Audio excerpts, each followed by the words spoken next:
ಮಾಧ್ಯಮದ ಸ್ನೇಹಿತರೆ, ಈಗ ಎಚ್ ಕೆ ಪಾಟೀಲ್ ಸಚಿವರು ಪ್ರಸ್ತಾಪ ಮಾಡಿದ್ದಾರೆ. ನಾವು ಇವತ್ತು ಸಚಿವ ಸಂಪುಟದ ಸಭೆ ಇತ್ತು. ಪ್ರತಿ ಗುರುವಾರ ಸಭೆ ಮಾಡ್ತೀವಿ. ಅದರಂತೆ ಈ ವಾರನೂ ಕೂಡ ಇತ್ತು. ಸುಮಾರು 19 ವಿಷಯಗಳನ್ನು ಚರ್ಚೆ ಮಾಡಿದ್ದೀವಿ. ಅವುಗಳ ಬಗ್ಗೆ ಏನು ತೀರ್ಮಾನ ಆಯಿತು ಅನ್ನೋದ್ರ ಬಗ್ಗೆ ಎಚ್ ಕೆ ಪಾಟೀಲರು ನಿಮಗೆ ಮಾಹಿತಿಯನ್ನು ಕೊಡ್ತಾರೆ. ಅದರ ಜೊತೆಗೆ ಕಬ್ಬು ಬೆಳೆಗಾರರ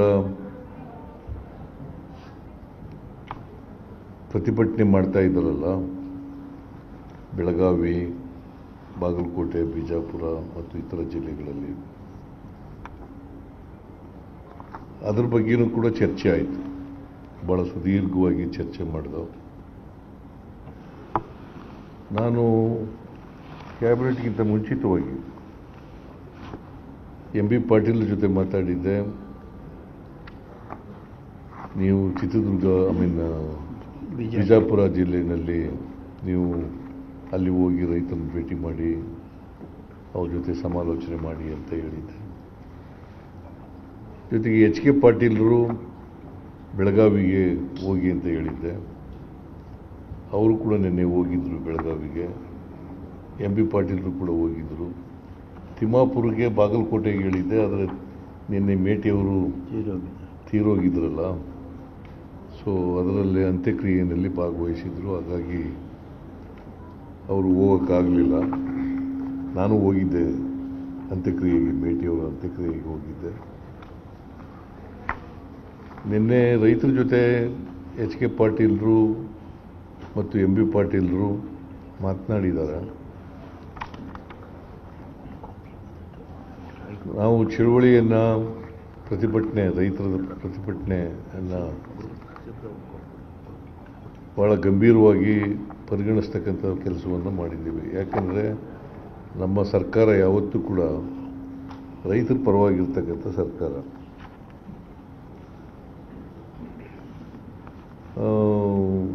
ಶುಗರ್ ಫ್ಯಾಕ್ಟ್ರಿ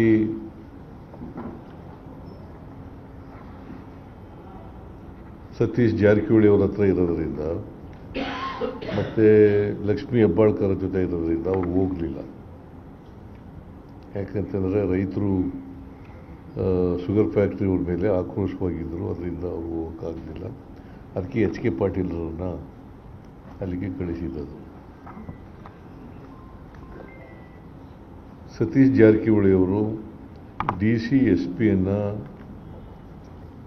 ರೈತರ ಬಳಿ ಮಾತಾಡೋಕ್ಕೆ ಕಳಿಸಿದ್ದಾರೆ.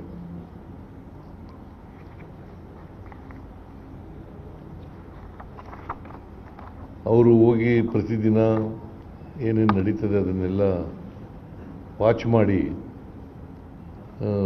ರೈತ ಮುಖಂಡರುಗಳನ್ನು ಕೂಡ ಭೇಟಿಯಾಗಿದ್ದಾರೆ. ಅವ್ರ ಜೊತೆ ಮಾತುಕತೆ ನಡೆಸಿದ್ದಾರೆ.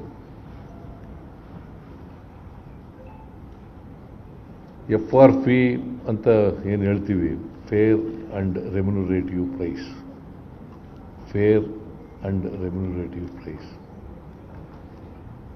ಇದನ್ನು ನಿಗದಿ ಮಾಡ್ತಕ್ಕಂಥವರು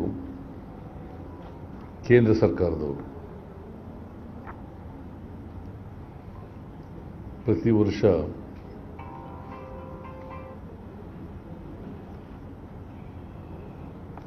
ನಿಗದಿ ಮಾಡ್ತಕ್ಕಂಥವರು ಕೇಂದ್ರ ಸರ್ಕಾರ. ಈ ವರ್ಷವೂ ಕೂಡ 6/5/2025 ನಿಗದಿ ಮಾಡಿದ್ದಾರೆ. 6/5/2025 ಅಂದರೆ 25-26ಕ್ಕೆ.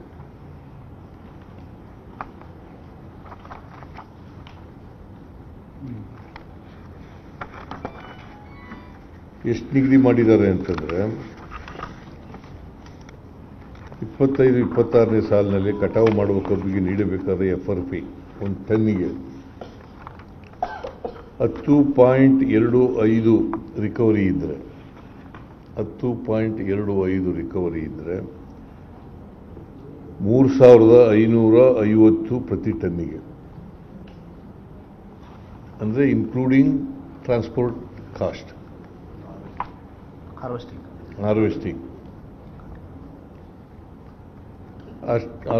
ಅಂಡ್ ಟ್ರಾನ್ಸ್ಪೋರ್ಟ್ ಅಲ್ಲ, ಕಟಿಂಗ್ ಆ್ಯಂಡ್ ಟ್ರಾನ್ಸ್ಪೋರ್ಟ್ ಎರಡು ಸೇರಿ 3,550 ರೂಪಾಯಿ ಒಂದು ಟನ್ನಿಗೆ. 10.25ಕ್ಕಿಂತ ಜಾಸ್ತಿ ಇದ್ದರೆ ರಿಕವರಿ, ಅದಕ್ಕೆ ಪ್ರತಿ ಕ್ವಿಂಟಾಲ್ಗೆ 0.1 ಹೆಚ್ಚುವರಿ ರಿಕವರಿ ಬಂದರೆ, 10.25ಕ್ಕಿಂತ ಜಾಸ್ತಿ 0.1 ಹೆಚ್ಚು ರಿಕವರಿ ಬಂದರೆ, ಹೆಚ್ಚು ರಿಕವರಿಗೆ 3.46 ರು, 3.46 ರು ಅಂದರೆ ₹3.46 ಅದಕ್ಕೆ ಕೊಡಬೇಕು ಅಂತ ಹೇಳಿದ್ದಾರೆ. ಸಪೋಸ್ ಅದಕ್ಕಿಂತ 10.25ಕ್ಕಿಂತ ಕಡಿಮೆ ಬಂದರೆ, 1% ಕಡಿಮೆ ರಿಕವರಿ ಬಂದರೆ, ಕಡಿಮೆ ಬಂದ ರಿಕವರಿಗೆ ಅದನ್ನು 3.46ರಷ್ಟು ಕಡಿಮೆ ಮಾಡುತ್ತಾ ಹೋಗುವುದು.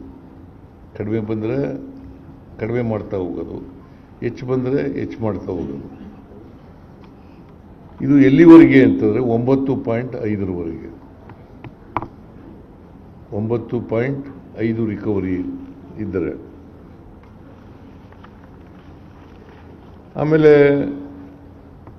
9.5 ರಿಕವರಿ ಇದ್ದರೆ ಮತ್ತು ಅದಕ್ಕಿಂತ ಕಡಿಮೆ ಇದ್ದರೆ ಪ್ರತಿ ಟನ್ನಿಗೆ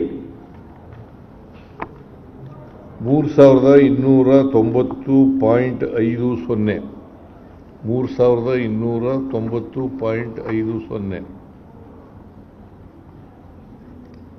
ಇಷ್ಟನ್ನು ಕೊಡಬೇಕು ಅಂತ ತೀರ್ಮಾನ ಮಾಡಿದ್ರು. ಇದು ಯಾರು ತೀರ್ಮಾನ ಮಾಡಿರೋದು? ಕೇಂದ್ರ ಸರ್ಕಾರ. FRP ತೀರ್ಮಾನ ಮಾಡೋದು ಕೇಂದ್ರ ಸರ್ಕಾರ, ರಾಜ್ಯ ಸರ್ಕಾರ ಅಲ್ಲ.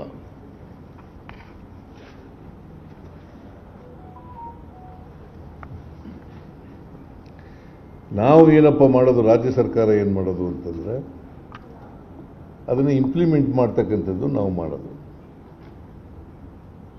ಶುಗರ್ ಫ್ಯಾಕ್ಟ್ರಿಯವರು ಜೊತೆ ಮಾತನಾಡಿ ಅದನ್ನು FRP ಏನು ನಿಗದಿ ಮಾಡಿದ್ದಾರೆ ಕೇಂದ್ರ ಸರ್ಕಾರ, ಅದನ್ನು ಜಾರಿ ಮಾಡ್ತಕ್ಕಂಥ ಕೆಲಸ ಮಾಡ್ತಕ್ಕಂಥದ್ದು. ನಿರ್ಭೀತ, ನಿಷ್ಪಕ್ಷಪಾತ, ವಿಶ್ವಾಸಾರ್ಹ ಸುದ್ದಿಗಳಿಗೆ ಮತ್ತೊಂದು ಹೆಸರಾಗಿರುವ News18 ಕನ್ನಡ ಈಗ ಆಪ್ನಲ್ಲೂ ಲಭ್ಯವಿದೆ. ದಯವಿಟ್ಟು ಇಲ್ಲಿರುವ QR ಕೋಡ್ ಅನ್ನು ಸ್ಕ್ಯಾನ್ ಮಾಡಿಕೊಂಡು ಆಪ್ ಡೌನ್ಲೋಡ್ ಮಾಡೋದಕ್ಕೆ ಮರಿಬೇಡಿ. ನಿಮ್ಮ ಬೆಂಬಲ ಹೀಗೆ ಸದಾ ನಮ್ಮೊಂದಿಗಿರಲಿ. ಧನ್ಯವಾದ.